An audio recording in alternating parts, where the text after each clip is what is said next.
we on?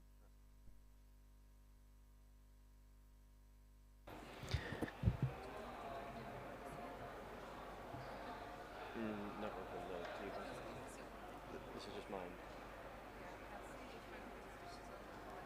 Okay, that's fine. We can switch them over. I mean, I can get it on here if need be. Okay. Okay. Great. Oh, wow, that is loud. Let's try again. Okay, that should be fine. Yeah. Okay, I think we can get started. Thank you all so much for joining this discussion. I'll begin with just the obligatory thank you for making it to the end of COP and still being here, demonstrating great stamina for this final session. So yeah, kudos to all of you. Thank you also to our speakers who have agreed to be here and the panelists, well, they're the same. Most of you are here in person. We also have one person joining online. So the aim of this panel is really to bring together a range of stakeholders operating in different spaces, so research, programming, governance as well, and data to explore the role of climate-resilient food systems in addressing food and livelihood insecurity in fragile and conflict-affected settings. And our discussion today will proceed around kind of several thematic and technical topics and themes, and will hopefully provide an overview of how and where food system sustainability can contribute to activities across the humanitarian development and peace nexus. And yeah, we're eager to hear a diverse set of perspectives on that topic. I'll just briefly introduce the speakers. They'll be joining us on stage shortly. We have Mohamed Bayoumi from the UNDP Country Office in Egypt. I don't know if you want to quickly wave. Yeah. We also have Amneya Khamri, Program Manager on Transnational Threats at the Cairo Center for Conflict Resolution, Peacekeeping and Peacebuilding, or the CCCPA. We have Masako Oeda, Regional Migration, Environment and Climate Change Specialist at IOM, Regional Bureau of Arab States. Joining online is Giriraj Amanath, CGIAR Climate G4R Lead and also at the International Water Management Institute. And last but certainly not least, we have Ahmed Amdihun, Program Coordinator at the IGAD Disaster Risk Management Program. But before we begin the discussion, we good?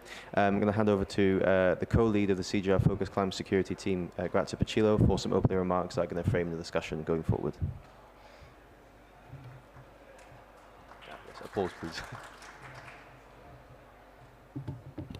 Thank you very much, Franz. Thank you for being here with us and to the audience over the internet. So over the course of the last 2 weeks, we've heard time and time again how central food systems are in discussions around climate change and climate actions.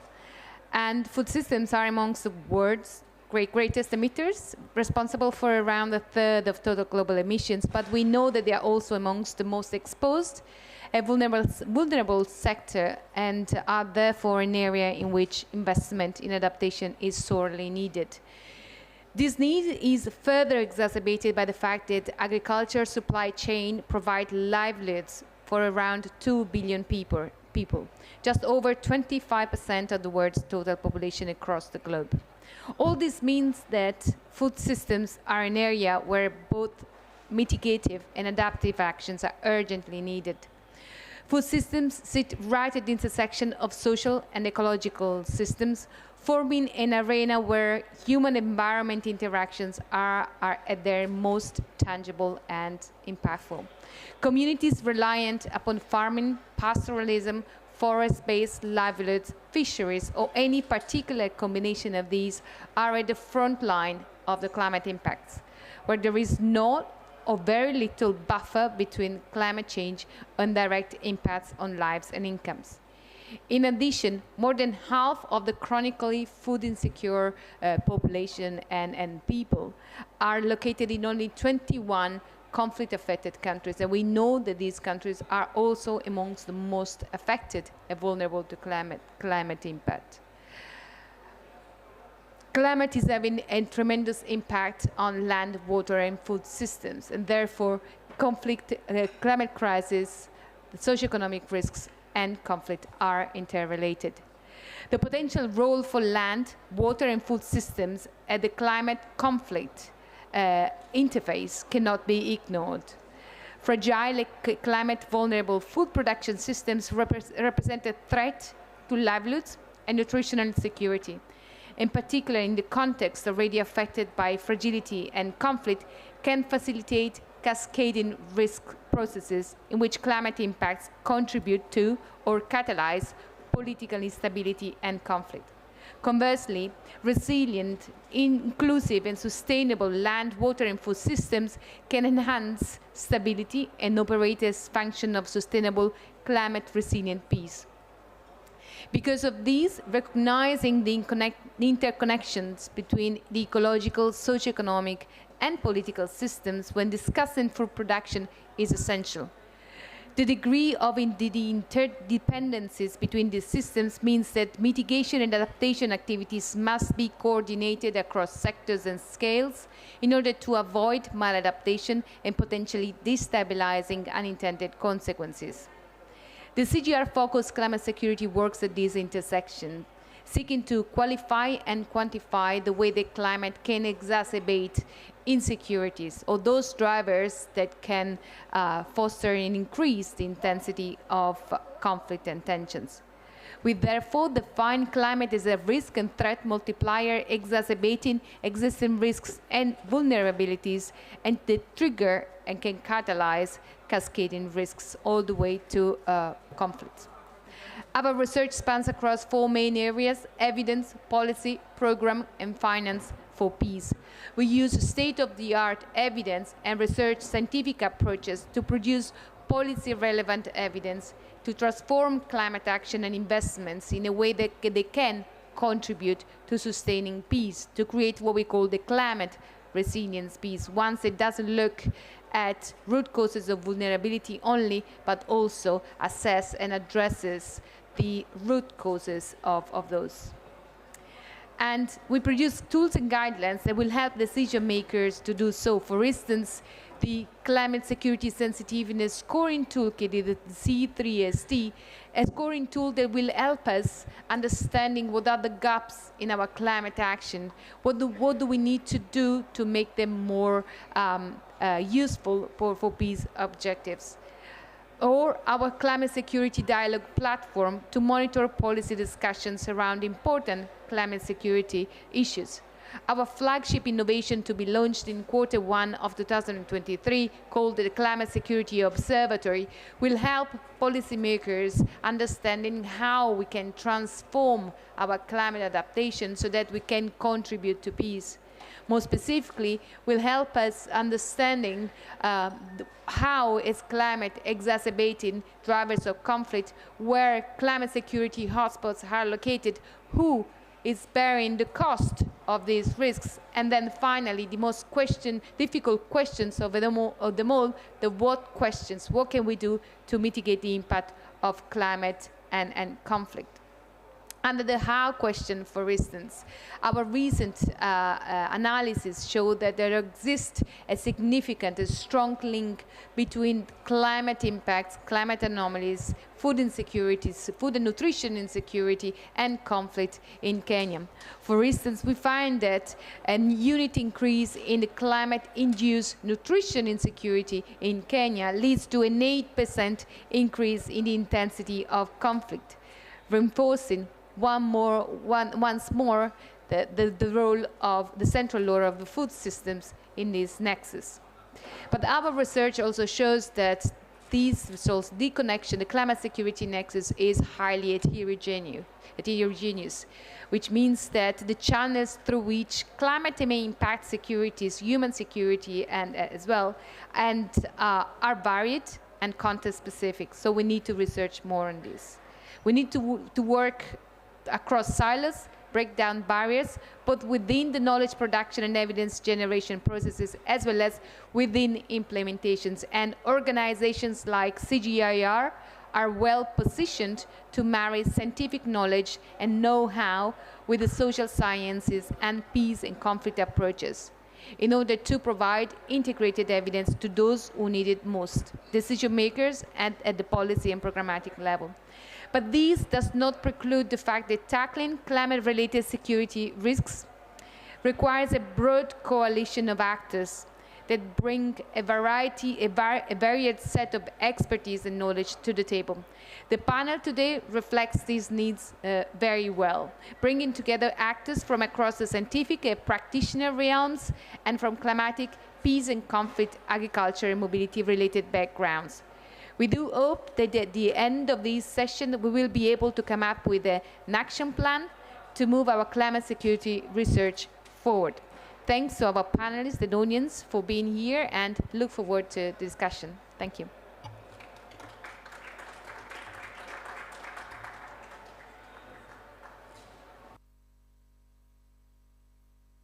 Great, thank you so much, Grazia. So without further ado then, I'd like to invite our panelists onto the stage, if that's okay.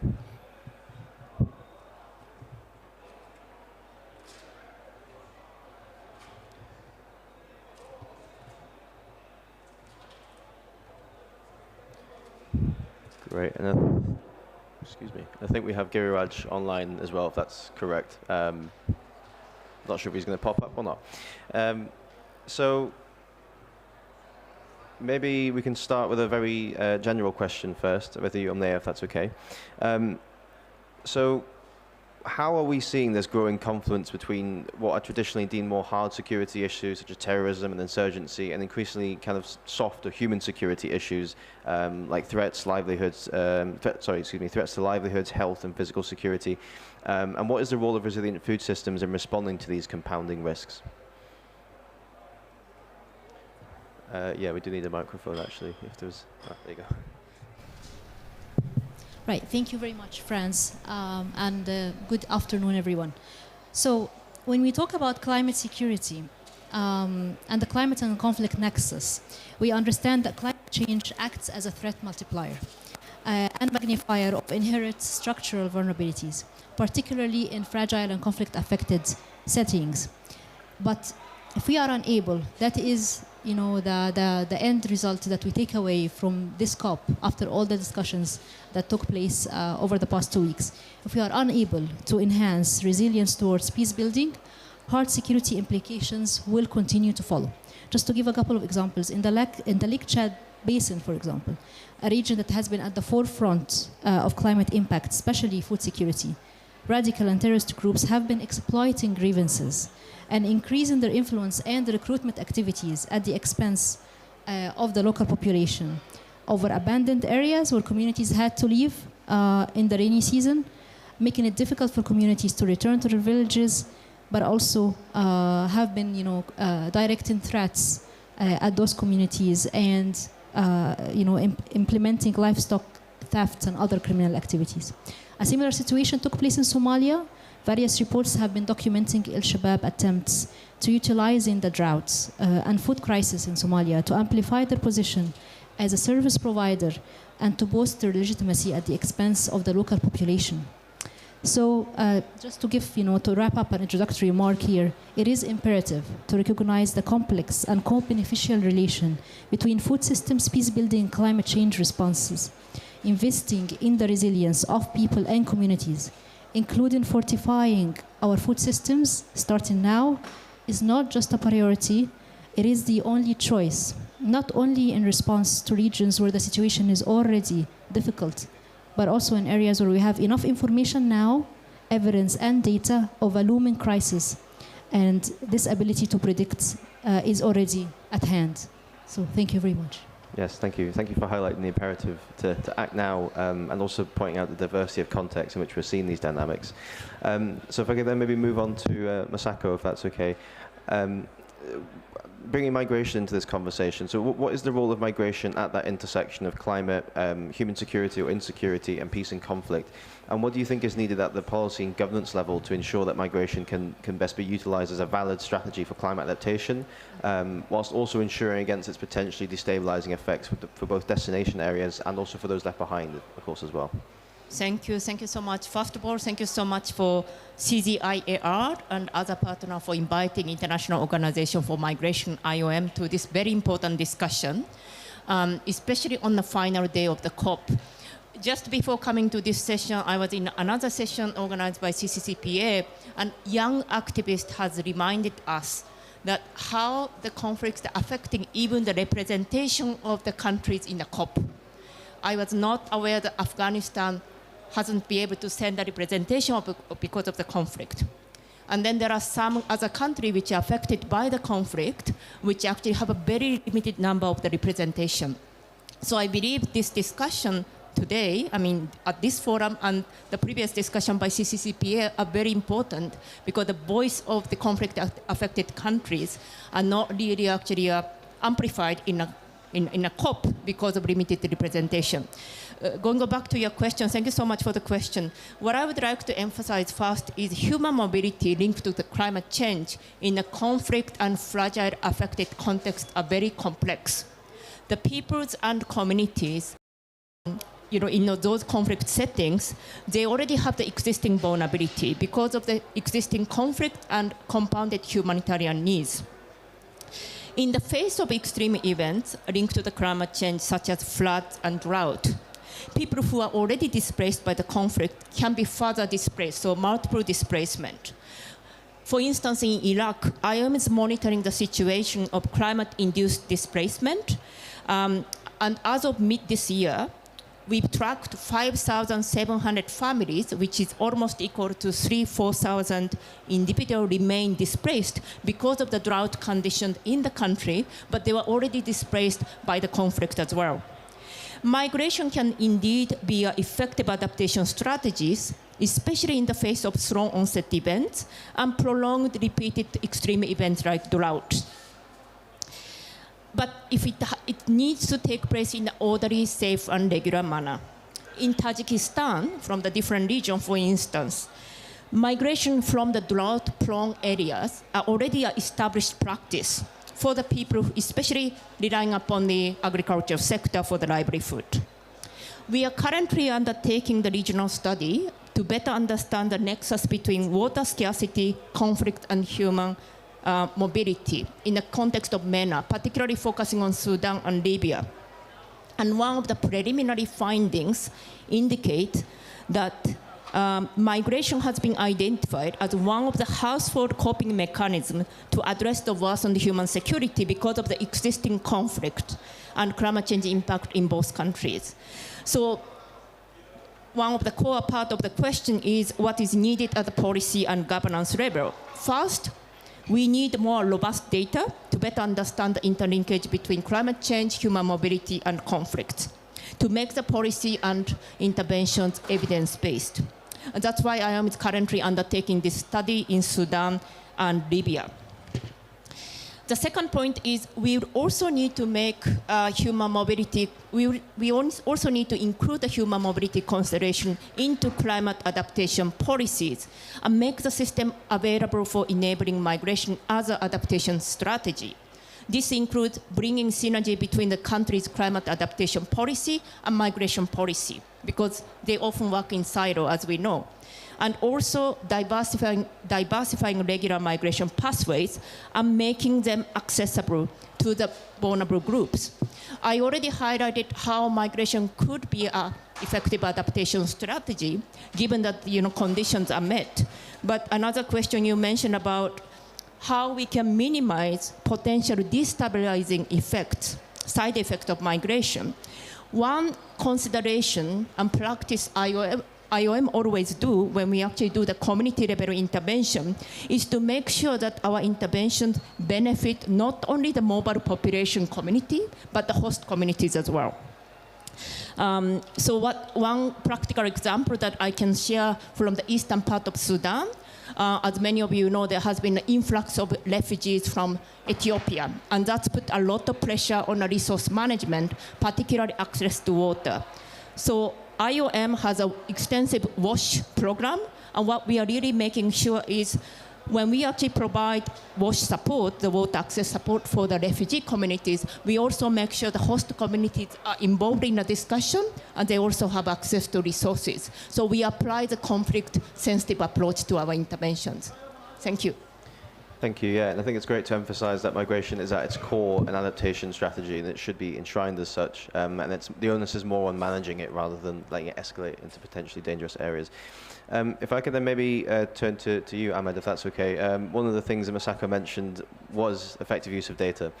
So how can the timely delivery of climate data be effectively translated into services and advisories, particularly for the purposes maybe of conflict early warning as well, and maybe specifically also in the context of climate mobility, as Masako just mentioned? Thank you very much. And I would like to also extend our appreciation to the organizers, CGIAR and team.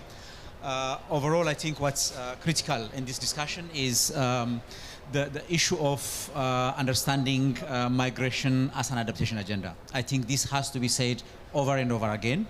The second critical point in African context is that migration, let's say, significant portion of migration is taking place internally within the African region, which is again very important, particularly for policy institutions like mine, the intergovernmental body in East Africa.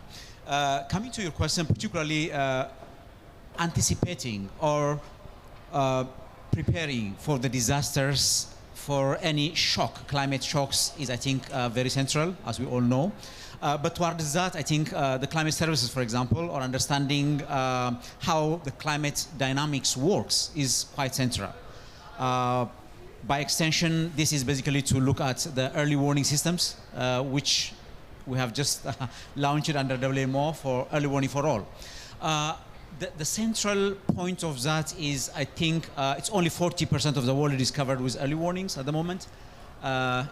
If at all, that figure represents Africa. I think that's where things have to start.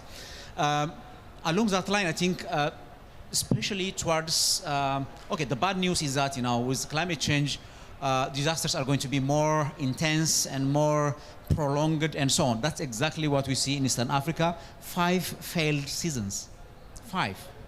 Not 1, not 2, 5 failed seasons that have contributed about 2 million people displaced already from their place of origin, but also in total that contributed a lot to the staggering number of food insecure people in that part of the region. So we're talking about food systems, and I think the starting point is understanding the risk that is being posed, not only by climate, but also the nexus, whether that is with security and other regions.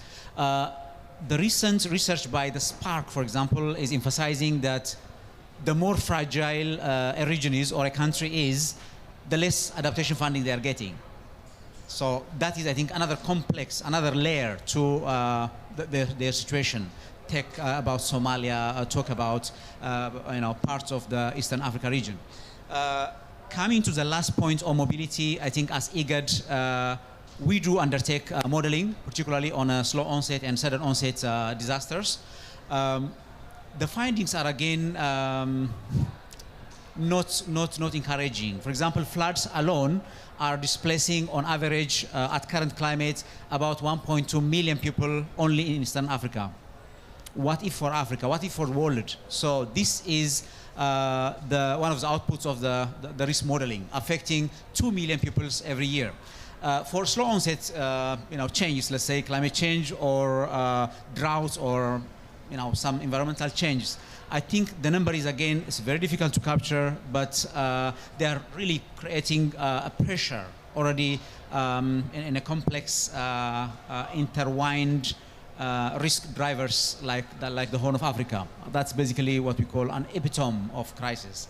So, in conclusion, I think we need to really, you know, adopt front-loading approaches rather than waiting and managing a crisis. I would say. Thank you. Yeah, thank you. Very important comments there, and for highlighting early warning, risk modeling, importance of preparing ahead of time and anticipating rather than constantly responding. Completely agree. If I could turn to Giriraj, I hope you can hear me online. So we've heard a lot about the challenges. Let's maybe talk a little bit about some of the potential solutions. So what do you think are some of the key types and examples of interventions that can be deployed for improving the resilience of food and water systems that can be conflict sensitive and also that are likely to have co-benefits for social cohesion and for peace? Thank you, Fran. I hope I'm audible. see me? Yeah, we can hear you, yeah. Can hear me? Yeah, thank you so much. So first of all, thanks to the team for inviting to this important side event representing Climber Resilience Initiative, and I'm part of the International Water Management Institute based in Sri Lanka. I think the previous panelists and also Gracia really highlighted the nexus and the social interlinkages when it comes to climate and fragility. We have seen the problem statement from all the experts who have spoken on, and I think there is a clear need of the previous speaker highlighted on the early warning, the lack of, countries facing acute food security due to climate shock. And it is also an important aspect we need to look is the cascading of regions experiencing both floods and drought, along with the issues of COVID pandemic that has put countries which have put a lot of adaptation investment have lost those targets because of rising food prices that lead to migration, including the happening war in Ukraine. So one of the soft adaptation entry point or the interventions I would say is not to look the systems in silos, like Gracia do mention. The water system, the water resilient food system is very, very critical in meeting the future water demands in terms of addressing to the future climate change. That has to be looked in very closely. This particular Climber Resilience Initiative is now currently establishing what we call is a AWARE framework that brings a multi-institutional, multi-coordination approach called early warning, early action, and early finance. So we have shown how early warning can be integrated to the land, water, and food systems, which are very critical in fragile and conflict area. A small example of interventions we have done with World Bank in Afghanistan of how early warning can inform better decisions to institutions like Ministry of Agriculture and Livestock, where they could use 3 months to 4 months early warning trigger to place order for livestock. In terms of order and purchasing, the entire process will take, basically increasing the lead time, where the communities would not really take it, the migration as a immediate action for them. How do we de-risk those migration in providing accessible resources, providing actionable oriented policy decisions across those institutions is very important. How do we promote interventions being more proactive rather than being reactive?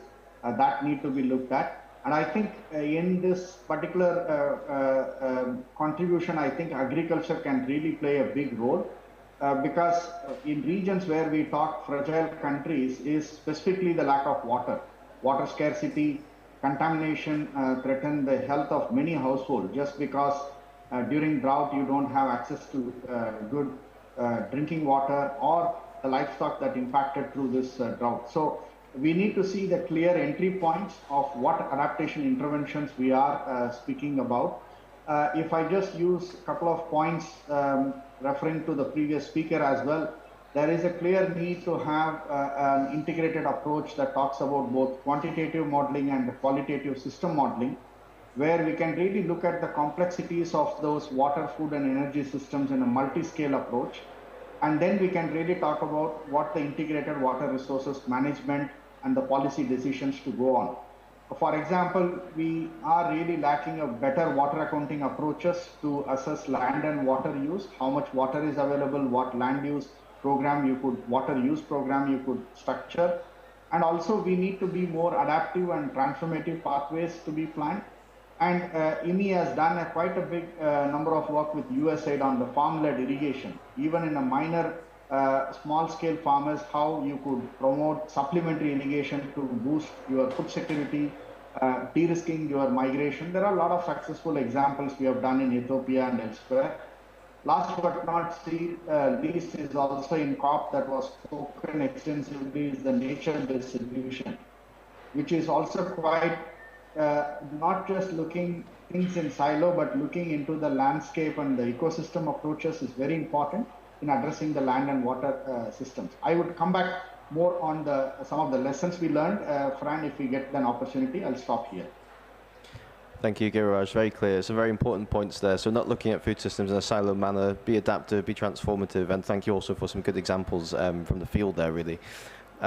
Okay, if I could then turn to Mohammed, if that's okay. So you've been involved in what I believe are some of the very first efforts to really design and implement truly integrated and climate security sensitive climate action and livelihoods programming as part of the SDG climate facility, which has undertaken a set of different pilot projects across countries in the region, including Egypt. Could you maybe talk a little bit about what this looked like in the context of Egypt and also how it related to food systems? Thank you very much for the question. It's my pleasure to be with you here today in this important session, side event.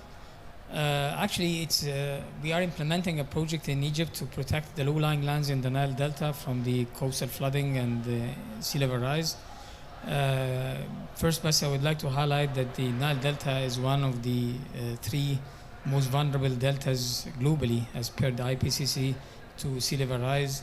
And it's the host of a large number of population, millions of people living over there, and it generates, it's the food basket for Egypt in a country that's already importing like 50% of its food need. Any deterioration in the food production is going to have serious implications of the livelihoods and nutrition of millions of people. This area, as a low-lying land, like it is the case for other river deltas, is subject to flooding, coastal flooding, and seawater intrusion that's leading to this desalinization of the soil, which obviously has its impact on the crop yields. In this respect, as you mentioned, it's an integrated approach. The SDG Climate Facility is contributing to a project with several other partners working on combating the impacts of climate change in this region.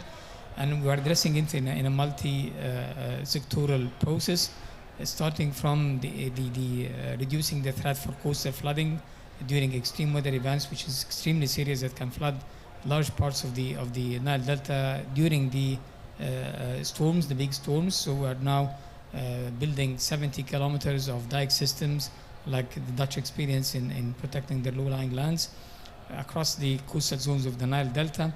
And this was provided with a reed fence, which the locals are using over there, that's able to accumulate wind-blown sand, and it goes into the form of like a natural sand dune system. And this has been proven to be able to stop the water during the sea surges, during the extreme weather events, from flooding the lands. This is one part of the story, because we are working also on the planning, long-term planning, on the development of an integrated coastal zone management plan for the whole north coast of Egypt. And this is going to be linking the land use plan with the coastal protection work, which is give us the long-term resilience of this area. Third element of the work is the early warning system. And the early warning system, we mean by early warning system over here, not only the forecast of the weather, of the big storms, of the extreme weather events, but also giving advice to the farmers and the fishermen community living in this area on what to do exactly during this extreme weather events. This is an important part of the early warning system. Is there is a technical information that has to be provided to the residents of these areas. What should I do? I knew that there's a big storm that's coming now through the forecast, what I'm expected to do. And again, the other part of the early warning system is the communication part. I need to reach quickly the targeted groups, with the technical information on what they need to do. The fourth part of this project, integrated project, which relates to the SDG Climate Facility, is that try to find alternative livelihood for the people in these areas. And we're talking about alternative livelihood because they are already suffering from a reduction in crop yields because of the soil salinity, increased soil salinity. And obviously this simply leads to migrations, either internal migration or external, crossing the Mediterranean to the other side. And for that we need to maintain their incomes, without being reduced. And this is the contribution that we're working with the SDG Climate Facility, trying to generate livelihood, more income generation activities, starting with introducing some salt-tolerant crops to these areas, which are not common, to be cultivated in this marginal lands over there, which are affected by soil salinity, and which can produce still a good income for the farmers. The fishermen community, we are trying to support the fishing net industry over there, which is the main part of business in the area. We are working on certain post-harvest activities in order to increase the part of the income from the cultivated crops, introducing some solar water pumping, greenhouses, I mean low-cost greenhouses. And it's a package of small-scale projects to be implemented over there, part by grants and micro grants, I mean like loans, in order to ensure that the livelihoods and the income of the people is not affected. This is the integrated package that we're working on in this project in Egypt. Thank you. Yeah, I think it's really important, really interesting to see how these varying components work together really well to really reduce human insecurity in that context. And I would encourage everyone to really take a look at those projects they have in other contexts as well, because it's a really great step forward, I think, in this area. So coming back to you, Omnea, if that's okay. And this is a question that we'll be coming back to Mohammed as well to ask. So what are some of the key operational and organizational challenges that you think need to be overcome to better align livelihood interventions, adaptation, disaster risk reduction, and peace building and social cohesion interventions as well, as we've just heard an example, but what's your thoughts on that? Right, thank you so much, Franz. If you allow me, just before I answer your question, I'd like to address the issue of the food crisis response. I haven't really covered it in my introductory remarks, so very quickly, just to refer to the fact that 4 days ago, the Climate Responses for Sustaining Peace Initiative, CRISP, was launched. It is by the Egyptian presidency of the COP27. Now, the initiative, CRISP, it was developed by the Cairo Center for Conflict Resolution, Peacekeeping and Peace Building, CCPA, and it is part of the Egyptian Foreign Ministry. And it is also supported by the UNDP and the African Union, amongst a number of international organizations and partner countries, including the IOM and the CGIAR. Thank you very much for your support. Now, the initiative, the vision behind the initiative is basically to deliver actions on problems where the climate change has a direct impact on conflict and has the potential of igniting conflicts in Africa. And has implications on peace building as well. So one of the pillars of the CRISP initiatives will focus on the food systems, attempting to enhance knowledge and understanding of the climate change, food systems, and peace building nexus. So we would like to address through the initiative the knowledge gaps and ensure that food systems are both climate responsive and conflict sensitive. And would like to also build a national or a global, network of food, peace building, and financing actors, with the aim of bridging gaps and addressing current siloed responses. And finally, within this specific pillar, I would like to strengthen the capacities of relevant stakeholders to develop climate-responsive and conflict-sensitive food systems through training programs and enhancing the capacities. So just to give you a few information and background about the CRISP initiative in this area. So to come back to your question and answer it. So indeed, the challenge that actors keep facing over and over again, and has been highlighted all throughout the COP discussions this year, is the fact that various communities, response communities, they work in silos.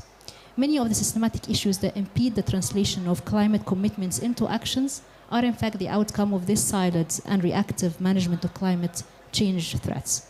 So we must acknowledge that more and more humanitarian organizations are in fact focusing on resilience building programs targeted at local communities, in addition to the emergency assistance they provide, but such integration need wider calibration for effective response, starting with the integration of the climate-sensitive conflict analysis to the work of the various actors. But in terms of alignment of efforts, something must be said also about financing opportunities. At the moment, funding opportunities remain rigid, especially those directed at fragile and conflict-affected settings. So further dialogue with financing entities is a must to accelerate finance and enhance access and redefine risk. Funding instruments need to become more agile, and this would mean increasing investment in adaptive management and funding local responsive responders, while also modifying how impacts are measured and how success is defined. Shifting away from the output-focused siloed funding that does not allow for the integrated budget lines to allow for a nexus approach to be delivered. So just to wrap up on this, I just call to include local actors in global dialogues on financing and enable policy coherence between main stakeholders on this issue. Yeah, thank you. Great, yeah, thank you. Yeah, really important things to emphasize there. Climate security sensitive analysis tools, share conceptual understandings across different areas, I think, as well, and also, of course, finance. We can't have a session without mentioning it here. Masako, yeah, get the microphone. What are some of the key groups and individuals that perhaps using an intersectional lens, are perhaps particularly likely at risk within or as a consequence of mobility patterns? And how can we best ensure that interventions, such as the interventions that we've heard from today, are sensitive to those specific layers of compounding vulnerability and ensure the effective targeting of different sets of beneficiaries? Thank you. Thanks so much for the question. Before responding to this question, I just want to make some additions to my earlier remarks. When we actually talking earlier about how migration can be effective adaptation strategies, I mainly actually gave IOM point of view and recommendation from the policy and governance point of view. But what we also have to remember is from actually migrants' point of view as well. So I mean, this is not only restricted to actually a climate change setting, but one of the key elements of making migration safe and effective livelihood for the migrant and their family is really to make sure skill set of the migrants also match the labor market need in the destination or receiving areas. This is particularly for cross-border international migration. So the importance of this actually investing in the skills development of migrants is also included in Objective 18 of the Global Compact for Migration. In this connection, I just want to actually mention one example that we are actually trying to do in Egypt. IOM is planning to pilot test the provision of green entrepreneurship trainings for Egyptian and migrant youth, given that both Egypt and other countries of destination, particularly in this MENA region, such as Gulf region, are really advancing the transition to the green economy. I'm also exploring the way to support Egypt's Vision 2030, which aims to unlock the agriculture sector's high growth potential through the green transition, which is expected to generate a large number of jobs and strengthen the people's in resilience. And I just want to emphasize another point. I believe that migration should be a choice rather than a necessity whenever it's possible.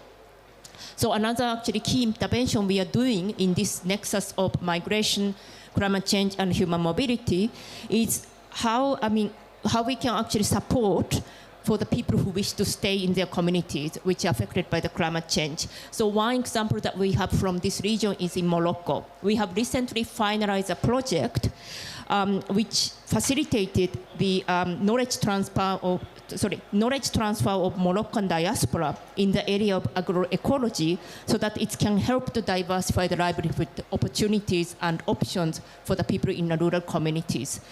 So going back to your original question, who are the key vulnerable groups and how we can actually make sure their interventions are sensitive to those groups. First key group, I think all of us acknowledge are women and girls. And this been repeated, especially on a Gender Day a couple of days ago. And it is widely acknowledged that women and girls are actually more vulnerable to climate change impact. And this is especially compounded in a fragile conflict settings. And the reason is we all know that because of the gendered role existing in a society and existing gender inequality, which really intersect with the climate change impact. For instance, women are more at risk of extreme events such as flood because they tend to stay indoors for the household work, whereas the men actually tend to work outside. So they really, often miss the chance of escaping from the disasters. Recently, we actually, within the COP context, we organized one event, and one of the speakers from the government of South Sudan also gave an example from his country. Women who are already displaced by the conflict are hesitant to actually move further in the face of the extreme events such as floods because they are afraid that they would be exposed to the greater risk of gender-based violence and exploitation. Another key group that we have to note is definitely the migrant and other mobile population who are in a transit or destination countries, because they are often excluded from the host country's early warning system partly because of the language barriers, but partly because of, those systems are not inclusive, and also disaster risk reduction and response system as well. The final group that I would like to mention is the person with disabilities as a key group. We have recently organized the regional conference in North Africa looking at the nexus between migration, climate change, and health. And one of the speakers from Médecins Sans Frontières highlighted the specific vulnerability of the persons with disabilities in the context of disaster response.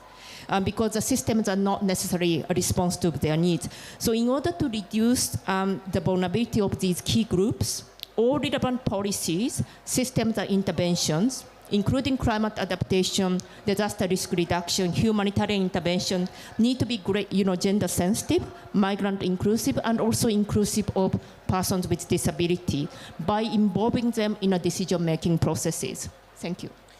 Thank you. Yeah, some more great examples of ongoing programming, first and foremost. And yeah, great to highlight how climate risks and adaptive capacities are very much differentiated across those groups that you outlined. So yeah, thank you. Giriaj, if I could go back to you.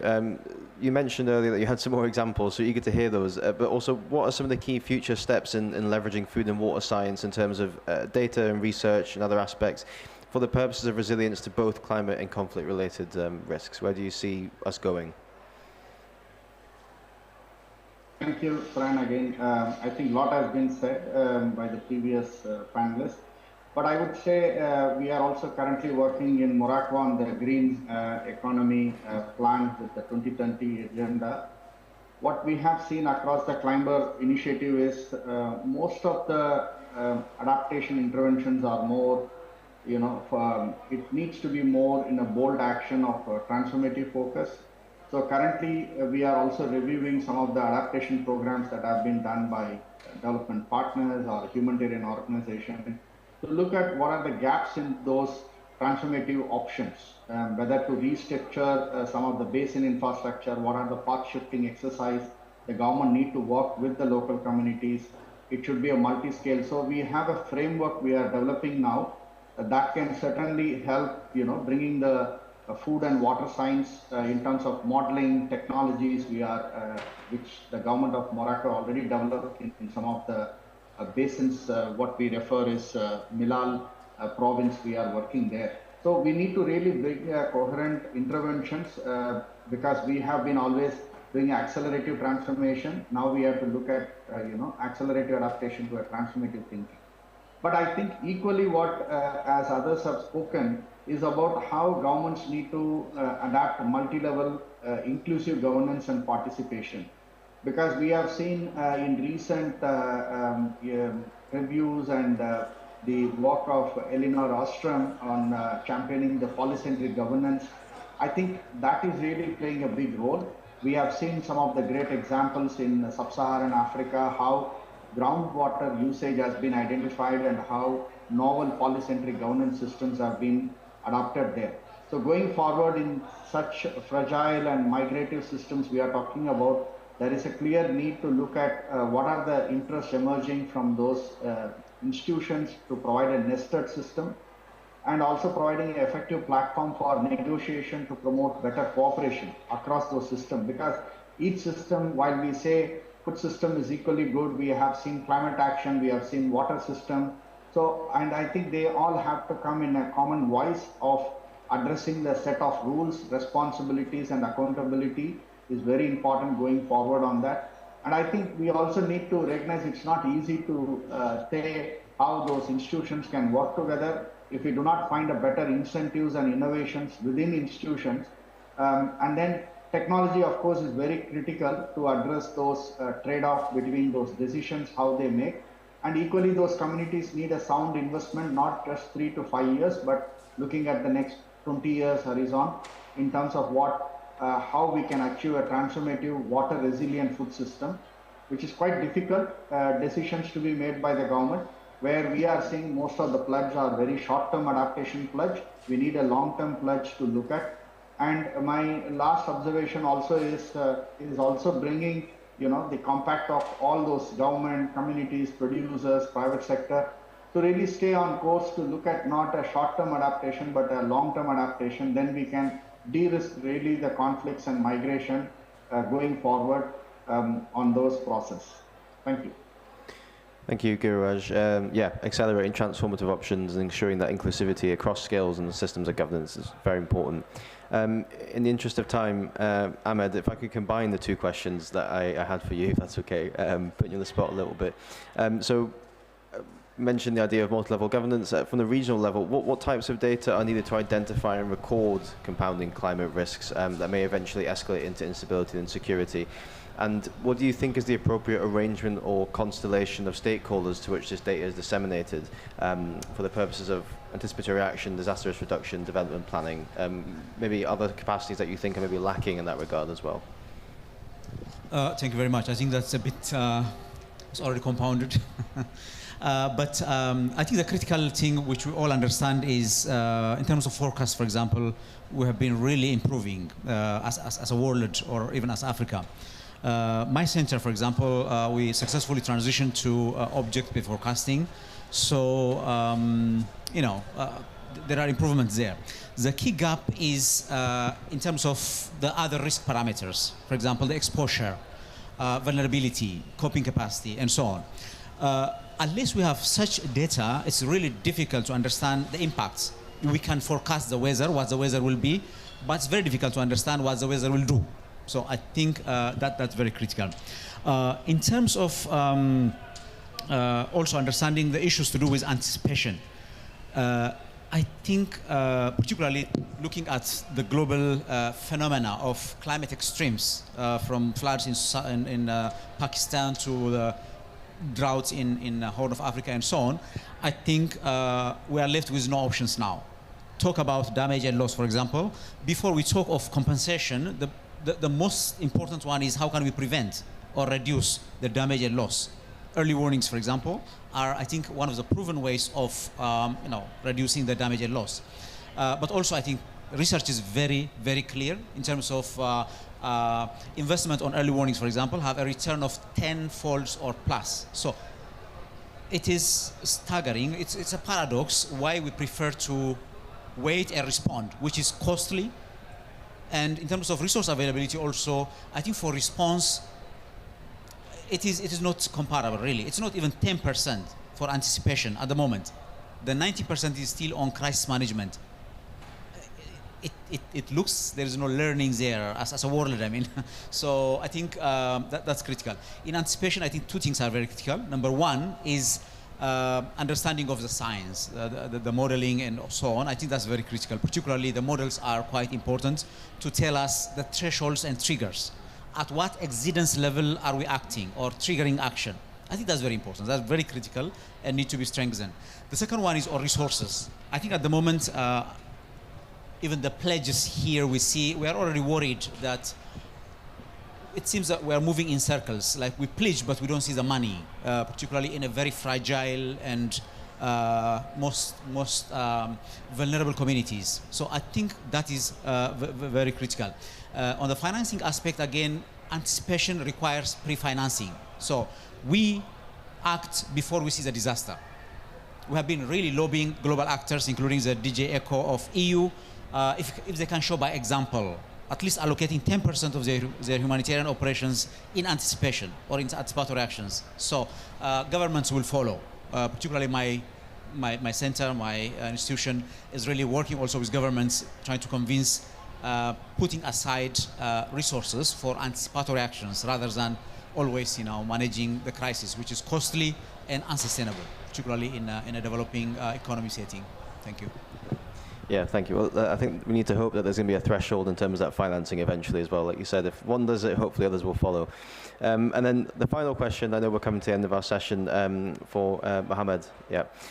So I think this is a very tangible example of the kind of program that we really need to see. So I really want to kind of emphasize that, returning to that example, what are some of the key lessons learned, do you think, that are applicable for others in this space who are seeking to pursue this kind of integrated programming, replicate it in other contexts perhaps as well? This is really a very important question. Because the first lesson learned that we got, I mean, out of this exercise is that there is no ready-made adaptive measures, I mean, for this type of situations that we have. We are talking about all of these risks, and unfortunately, there is no clear techniques, I mean, that are ready-made that we can use directly. Vis-a-vis, I mean, what we have seen in the investment in the development of renewable energy technologies and energy solutions for climate change mitigation, there are already made solutions now that they can be adapted easily to different countries.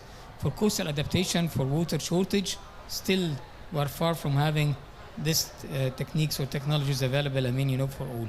So, and the result of that we have to experiment for years in order to reach the DAC system that I highlighted right now.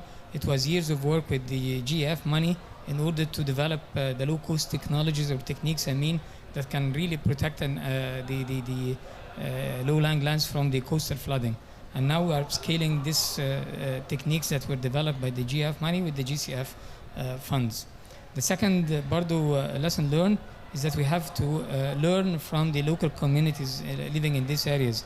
And we were able to advance an engineering solution with this dike system, but it was mixed with a local solution that we have over here in Egypt that using this reed fence, which is able to accumulate sands and create the kind of a nature-based solution for adaptation as a natural system, I mean, at the end defending against the coastal flooding. The third point is that we came at the beginning of designing the alternative livelihood for this population. We thought that we knew what's good for them, actually. And this was a mistake. We have to consult and discuss a lot, I mean, with the local population in order to reach, I mean, an agreement on what could be the alternative livelihoods. And we ended up, I mean, by what we are trying to test right now is some interventions that are coming from our side, which we believe technically could fit the area.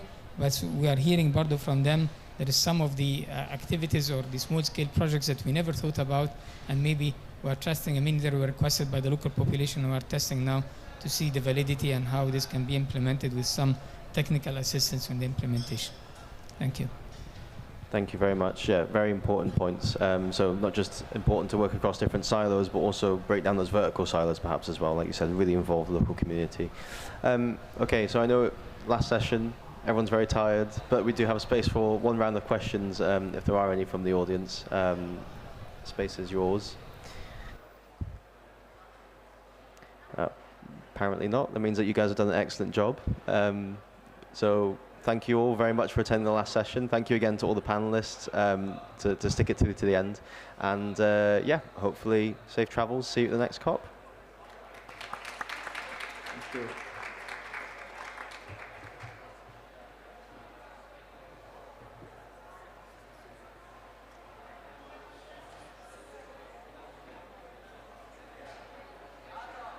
Recordings.